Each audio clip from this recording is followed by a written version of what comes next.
Uttar Pradesh MLC चुनाव में एक बार फिर से भारतीय जनता पार्टी ने सपा को झटका देते हुए परचम लहरा दिया है। भाजपा को 4 सीटों पर जीत हासिल हुई है, जबकि एक सीट पर निर्दलीय उम्मीदवार जीते हैं। तो वहीं प्रदेश के दूसरे सबसे बड़े विपक्षी दल समाजवादी पार्टी का खाता तक नहीं खुल पाया है। इस चुनाव में सपा को एक बार फिर से करारी हार का सामना करना पड़ा है। यही नहीं, इस हार के साथ ही सपा का यूपी विधानसभा में नेता विपक्ष की कुर्सी पाने का सपना एक बार फिर से अधूरा रह गया है। दरअसल यूपी विधानसभा में 100 सीटें हैं, जिनमें से समाजवादी पार्टी के पास सिर्फ 9 सदस्य हैं। विधान परिषद में नेता विपक्ष की कुर्सी के लिए कम से कम 10% सीट होनी जरूरी होती है। ऐसे में अगर सपा इन चुनाव में कम से कम एक सीट भी जीत लेती तो उसे नेता प्रतिपक्ष की कुर्सी मिल जाती।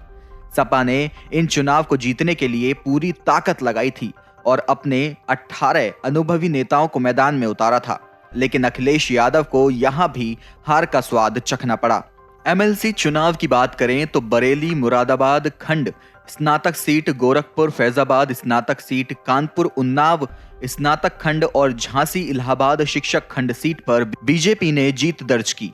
दूसरी ओर कानपुर शिक्षक खंड की सीट पर निर्दलीय प्रत्याशी राज बहादुर चंदेल ने जीत दर्ज की है। अखिलेश यादव के सियासी करियर को देखा जाए तो उनके नेतृत्व में सपा को लगातार हार का सामना ही करना पड़ा है। साल 2012 में अखिलेश यादव यूपी के मुख्यमंत्री बने थे। हालांकि तब पार्टी की कमान उनके पिता मुलायम सिंह यादव के हाथ में ही थी, लेकिन जब से अखिलेश यादव ने पार्टी की कमान संभाली है, तब से लगातार सपा को हार का ही सामना करना पड़ रहा है।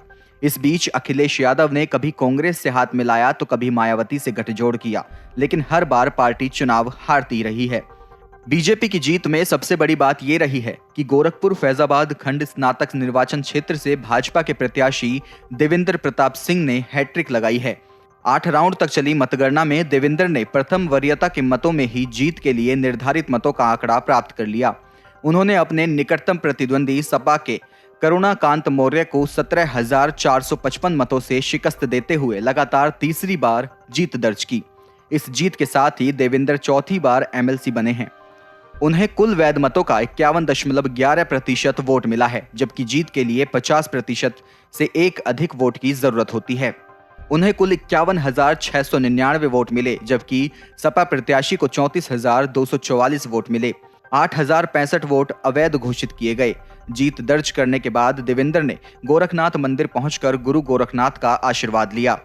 आपको बता दें कि 30 जनवरी को कुल 17 जिलों के लिए मतदान कराया गया था, जिसके लिए 321 बूथ बनाए गए थे। एमएलसी चुनाव के लिए क्षेत्र में कुल 2,50,886 मतदाता हैं।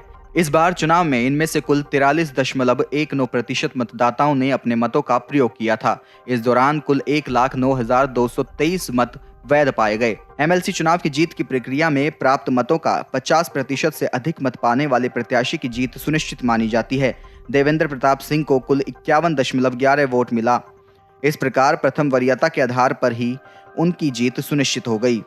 द्वितीय वरीयता की आवश्यकता नहीं पड़ी। मतगणना 2 फरवरी को गोरखपुर विश्वविद्यालय के प्रांगण में सुबह 8 बजे शुरू हो गई थी, जिसके लिए कुल 14 टेबल बनाए गए थे। सबसे पहले मतों की गड्डी तैयार की गई। इसके बाद में शाम 4 बजे के बाद में मतगणना शुरू हो पाई।